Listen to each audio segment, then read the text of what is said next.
I know what it feels like to have no hope. That drives me day in and day out. I wake up each day thinking about who can I help and how can I help them? When I'm encountering someone in a homeless situation, my heart goes out to them because I've been in that situation. I was on the verge of homelessness. I understand what PTSD feels like. I understand what alcoholism feels like. A lot of people ask me, why do you do this? It's part of who I am. It's part of why I enlisted in the military. It's part of why I volunteered to be a police officer. It's why I wanted to be a SWAT sniper. It's part of my DNA to reach out and help someone. When I'm out trying to reach other people and I see them at their worst, I know that there's another side of them. I want them to experience what I've experienced in the life of sobriety and turning your life around.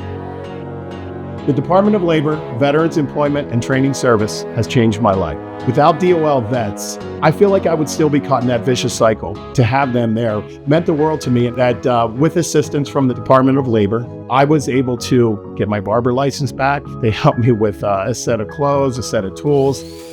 When I started my own barbershop, I thought really good way for me to give back is to offer free haircuts to anyone that was in need. And it was so much more than just a free haircut. It was inviting them into my shop. It was that 30, 45 minutes time I got to spend and talk with them, let them know how my life changed by getting the help that I needed, by letting them know what's available to them, knowing that there's hope.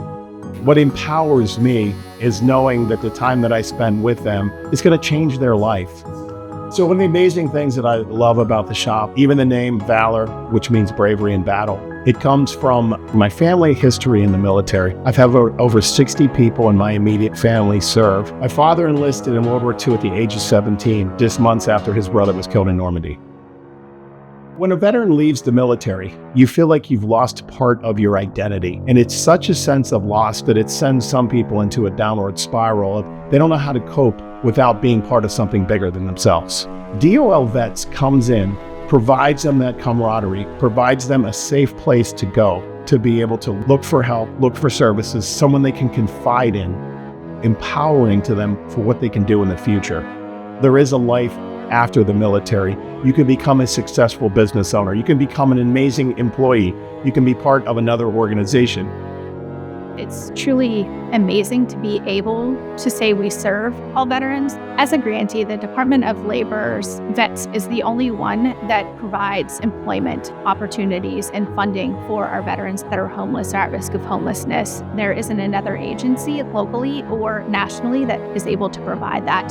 So many of our homeless veterans are facing either some kind of mental health crisis, some type of substance abuse crisis. They feel like there's no out. There's no means to becoming successful. This program really allots us an opportunity to assist them with case management to get them out of that crisis, as well as wellness programming.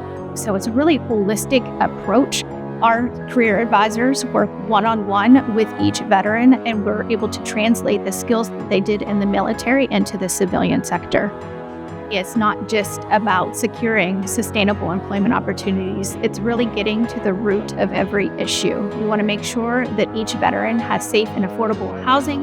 They're connected to all of the community resources that they need and deserve so that they can become successful members of society. When I see a veteran become successful, or I see a veteran like Chuck come back and want to give back to our brothers and sisters that are currently in the program, that's how I know we've made a difference. When you look at homelessness and you look at people that are incarcerated, they go hand in hand. It's just part of that vicious cycle. So with the prison ministry, I go into the prison once a week to give them hope, to tell them at one point in my life, I was where you are. I was in a red jumpsuit. I was incarcerated. I went from controlling society as a police officer to being totally controlled. I would consider myself a suicidal drinker, someone that would take a bottle of vodka, chug it, pass out, wake up, and do it again. It really brought me to the darkest place in my life. I can relate to the struggles that you've had that got you here. Just by sharing those, you gain such trust, you build such a camaraderie with these men, because they look at you as, hey, if Chuck can do it, I can do it too. What I have seen happen over the last 2 years is that I'm actually building a community. And then I watch them in turn help the next person. That number is well over 200 people that I've started out as one person. And now I have a community of several hundred men and women that we've built here in Pittsburgh. Here I am just under 3 years sober, and my life has been totally restored. I've been blessed with my own barbershop. I'm married now. I have an amazing relationship with my children. I went from someone that was on the verge of homelessness, that was a suicidal drinker, to someone that's so full of life. When you're changing a life and someone is counting on you to answer the phone, it's empowering to me. It's the thing that keeps me sober. I may just be one man, but I can be more than that. I can be someone that transforms lives.